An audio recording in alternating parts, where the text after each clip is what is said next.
don't make me do it. Please, All you'll die. Nothing you say is going to change my order at this time. He's here. Williams. Can you talk to him? I'm ordering him. Is there any way I could please request house arrest? I will do whatever. I swear to you. I'm begging you. I will do whatever I have to do.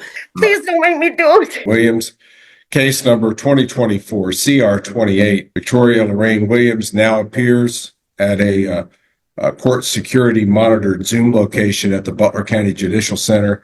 Ms. Williams, you are late. Sorry, there was a couple of people in front of me with walkers that he was having to scan and all of that with the metal thingy. You couldn't have arrived a few minutes early to make sure you got checked in and in place by your scheduled time? Sorry, Your Honor. I thought 3 minutes was enough. I'm sorry. Before the court at this time for further hearing in regards to warrant to show cause alleging certain probation violations. Record that this matter was continued over from the date of July the 16th due to Ms. Williams not appearing at the Judicial Center. The allegations before the court are failing to report as directed, failing to pay as directed, failing to obtain a drug and alcohol evaluation within 60 days and completing the recommendations, and failing to submit to random but reasonable urinalysis as directed, as alleged by Ryan Smith, the supervising court services officer, who is present on this meeting with us. What are your client's desires regarding these allegations, Mr. Favre? Your Honor, in regards to the allegations, Ms. Williams will stipulate and waive right to an evidentiary hearing. All right. Ms. Williams, your attorney has made an announcement that you now intend to waive any due process hearing that you'd otherwise be entitled to, where the state would have the obligation of proving these allegations by preponderance of the evidence. You can challenge the state's evidence with the assistance of your lawyer, Joseph Favre, present your own evidence, confront the state's witnesses unless good cause was shown, and among other lesser remedies, the court could consider an outright revocation of your probation and having you serve the remaining balance of your sentence locked up. Do you understand these things? Yes, Your Honor. And do you now waive a hearing in this case and stipulate and agree that you committed the violations as the court had summarized earlier? Yes, Your Honor. The court finds that the defendant has waived her right to a hearing and stipulates and agrees that she committed the numerous violations that the court had read off earlier. The court does find that these are substantial and material violations of the terms and conditions of this defendant's probation. We'll now turn to a dispositional phase of this hearing. I'll ask for recommendations from various persons, starting with Amber Norris on behalf of the state of Kansas. Thank you, Your Honor. Defendant has been on probation as of March 11th of this year, being supervised by court services. Your Honor, I did have opportunity, obviously, to read the warrant and then also the request for revocation that Mr. Smith provided. And, Your Honor, it seems that he's basically, I think, been having problems from the beginning. The reporting, either rescheduling, being late, seems to be a bit of an issue. And then she was to have an evaluation in a certain period of time, and she basically lied to her court services officer not once but twice about just the scheduling of said evaluation, not even the actual whatever it says she needs, whether be treatment or no treatment. And so we're still basically where we were in March when the court first sentenced her regarding that particular condition. And it also appears that she's not going to be cooperative when it comes to UAs. As Mr. Smith made some requests, and she had multiple excuses why it was that she could not provide a UA at the time that he made the request, which made sense after the not scheduling the appointments or not scheduling the evaluations. And lying to Mr. Smith about them seemed, rather suspicious. I not sure how successful she's going to be able to be on probation if she can't report in a timely manner. But really, I think probably her biggest issue is it doesn't seem like she can be honest with Mr. Smith or whoever is supervising her and follow their instruction. So that's certainly going to make it hard for her to be successful and complete probation. Her underlying sentence, Your Honor, is 6 months. I don't believe she has any jail time credit. I believe she at least deserves a sanction, but I probably have to agree with Mr. Smith's assessment, at least, some of the information that he provided, that, based on the violations that he's seeing, that she be revoked and be ordered to serve her underlying sentence if she's not going to be compliant with probation. Not sure where else we can go at this point. And I don't have any further recommendations for the court, and I don't believe the court would need to address, well, since it was pled as a misdemeanor, I don't believe this court needs to address additional attorney's fees. Very well, Ms. Norris. I want to make sure that the defense has an opportunity to respond to any statements made essentially in support of sanctioning in this case. So I want to address Ryan Smith, the court services officer at this time. I think that you made your position known in the paperwork that you filed with the court, essentially that this may be a case for consideration of an outright revocation, Mr. Smith. But has there been any change in this defendant's performance on probation after you filed this warrant to show cause, which perhaps puts this situation in a different light? Your Honor, rather than just a short statement of yes or no, I will tell the court that after our hearing on July the 16th, she was ordered to contact me, and she did. And part of that phone call was her asking me to give her a chance to not ask that she serve her underlying sentence, and that she could do the probation. And we kind of made a deal that I may change my recommendations if she would show me that she is going to be successful. I don't have anything at all. I haven't spoken to her since that date showing that she's scheduled an evaluation, completed an evaluation, made a payment on her case. I don't know if she's clean or sober. So, Your Honor, based on our last conversation and no proof of anything, my position has not changed. Very well, Mr. Smith. Mr. Favre, your recommendations to the court? Judge, we are asking the court consider giving Miss Williams a sanction here. Miss Williams has obviously had a rough start to her probation. There's no doubt of that. It's been outlined very well by Mr. Smith. She informs me that she has gotten her drug and alcohol scheduled. She did not give me the specific details of that, but she does tell me that since her conversation with Mr. Smith, she got her drug and alcohol evaluation scheduled. I was under the impression she had given that information to Mr. Smith, although apparently not. She also has informed me that she has letters verifying her employment. And I am again, I was informed that she had turned that into Mr. Smith, so I guess that is maybe not accurate. I do know that Miss Williams does work. She's a home health care worker, in addition to working other odd jobs where she does construction and other rehabilitation type work. We'd ask the court to consider giving her a little bit more time to get this right. It is her first time up on probation violation here, and I think she does have a job where she takes care of an elderly gentleman. It's one of her duties, and he has an appointment on the 31st of July that she has coverage until that time, but she would like to be able to be released by then to take him to his appointment in Kansas City and do the things she needs to do to keep employed. So that would be our request at this time. Very well.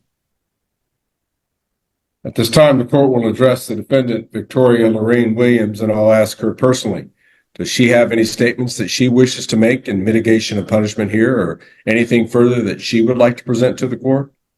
Yes, Your Honor. You were waving some papers around earlier. Let's start Yeah. off with those. I did obtain the employment verification letters to give to Ryan, and I spoke with South Central Mental Health. I got my application, my insurance, and everything turned in to do my drug and alcohol evaluation with them. She has not responded yet with a date on it, but everything has been filed, my insurance and everything was taken care of. I'm just waiting on a date from her. I was supposed to hear from her this morning. I have not yet. So on that, I do ask, I did get a rough start to my probation. It was a lot going on, and there's no excuse in the world I can make for screwing up. I mean, I did it. I'll be the first to admit it. But it's like I asked Ryan, please allow me another opportunity to prove myself that I can do this, that I will do this. I don't have a choice. I have too much riding and too many people depending on me right now to be screwing up and doing this stupid shit. Pardon my French, Your Honor. Who is depending on you? Both my daughters.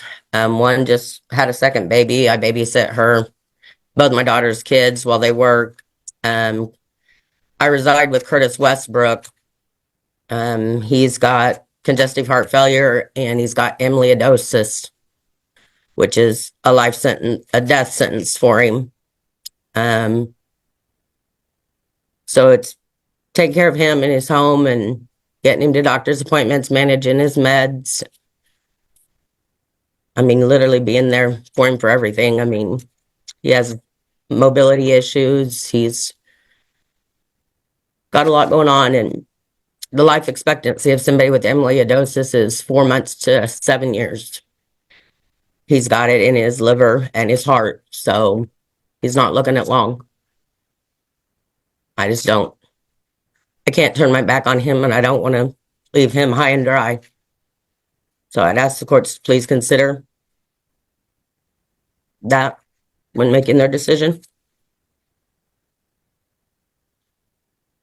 Very well, Ms. Williams.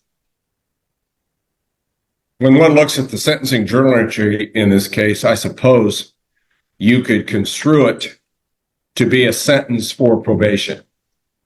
And that's essentially one of the orders that the court made. But Ms. Williams, really what the sentencing order was 6 months in the county jail. I know. You are given the opportunity for an alternative to actually serving that 6 months in the county jail by completing probation and its requirements. You were so inspired to be given that opportunity that you basically didn't do anything.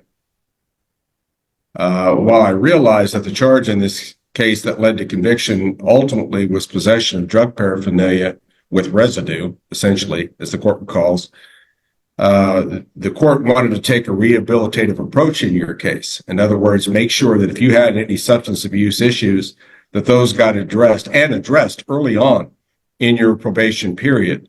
Therefore, this court specifically ordered that you had to have your drug and alcohol evaluation completed within 60 days. So you didn't take that seriously at all.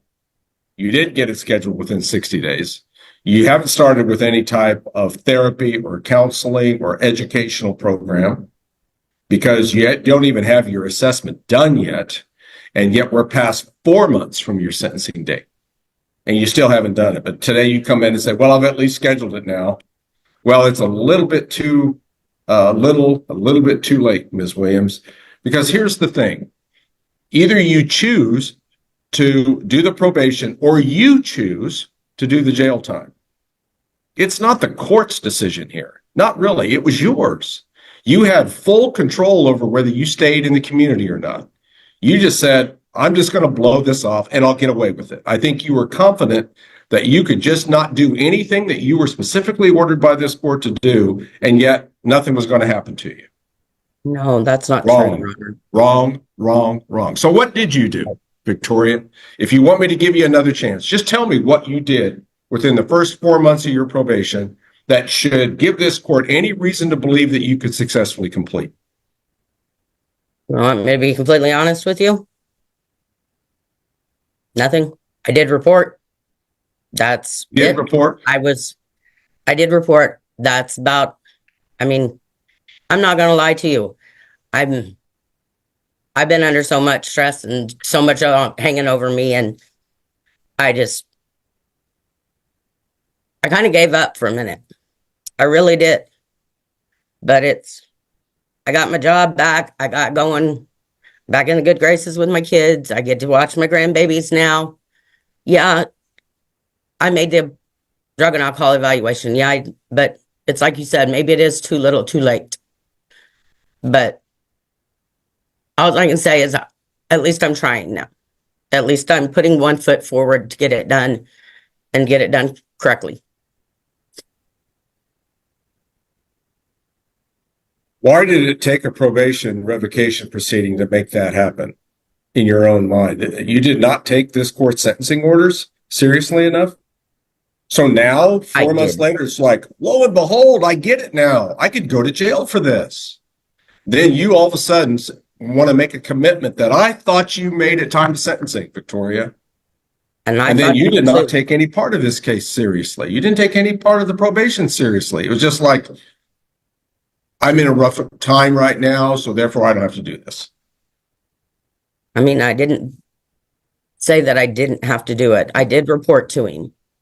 But it's like I said, I'd given up. I mean, there was just so much hanging on me and over me that I gave up. I really did. But then I got my bounce back, and I'm trying. I'm getting everything legally dealt with, and I'm back. I got my job. I'm going. I can do this. I really can. I just wish got you it would have together showed this now. court and your probation officer that you could. And that's what I'm Saying asking for. it is one thing, doing it is another. And that's exactly right. That couldn't be any more truer. But that's why I'm asking for a second chance. Okay. This is my first revocation, so I'm asking for another chance, please. I don't know how many chances you think you get, because this court is of the opinion that when you were placed on an outright probation at time of sentencing, that was your chance. There is no magic number of times you get to come back and get a minor sanction or a little slap on the wrist and get another chance. This court would have to have some reason to believe that you could be 100% successful on your probation program, and the court has no such confidence. Therefore, the court will enter an order at this time, having found substantial and material violations of just about every important aspect of her probation. The court will enter an order outright revoking the probation of Victoria Lorraine Williams at this time, ordering her into custody to serve any remaining balance of the original 6-month sentence that was imposed in this case. I will inform Ms. Williams that she does have a right to seek misdemeanor parole under Kansas statutory law. The court does order that the sentencing journal entry in this case that stems from today's hearing does reflect the appropriate number of jail time credit days that she's previously earned, if any. Because of the court's incarceration order, no additional fees will be assessed for her legal services in this case. However, anything that was previously owed is still owed, and if it hasn't already been sent to collections, the court declares it to be immediately due and payable and collectible and can be sent to collections for further handling.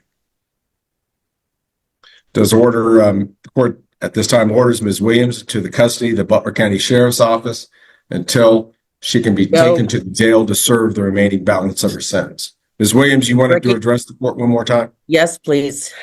Okay. For Curtis's health and well-being, is there any way I could please request house arrest?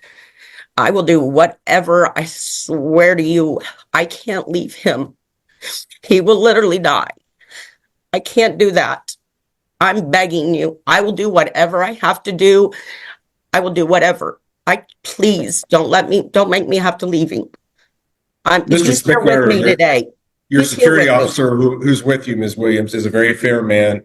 If I would suggest to him that you be allowed to make a phone call to perhaps set up substitute care or to let someone know what your situation is, I think he will accommodate that. Because I think under that situation, you should be allowed to make a call and let someone know what your situation is, which is essentially long-term incarceration. Please, Okay. Mr. Ricky, please consider house arrest, please. I've considered it. He's I here with reject the me. notion that He's your here with request is me. rejected. Your request is rejected. No, Mr. Favre, what are you doing? Help me. Okay. Mr. Ricky, please. Normally, I'm addressed as judge or your honor. I'm sorry, Your Honor. I'm sorry. I don't know what to say. I'm just freaking out. Please consider house arrest. Please. Judge, I'm begging you. Judge, All right.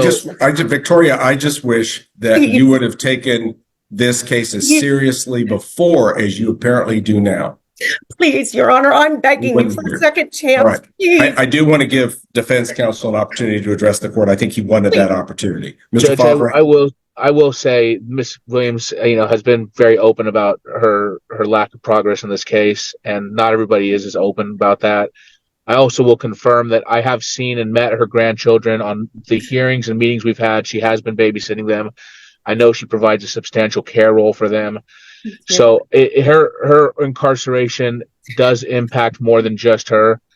And I would ask the court to consider allowing her house arrest or a modification of sentence of some kind. She does have a lot of things in the fire, despite her lack of progress. She does have a lot of irons in the fire in her life. I do understand your request, Mr. Favre, and I have no doubt that everything you're saying is true. Please. But when you have those kind of stakes involving other people in your life, I would think that you would take your probation even more seriously than someone who doesn't have those responsibilities. Victoria, only today, takes her probation seriously. No, Your Honor, I swear to you. Please. Please, Your I understand Mr. Favre's request. Please. And your advocacy on your client's behalf, but the court is not going to change its previous order. No, please, Ricky, please. Please don't make me do it. Please, you'll die. Nothing you say is going to change my order at this time. He's here. Can you talk to him? I'm ordering Victoria into custody. And she has left the meeting, it would appear. All right. I think the court has already entered all of its orders and rulings. Ms. Norris, I know that you'll appropriately document them through journal entry.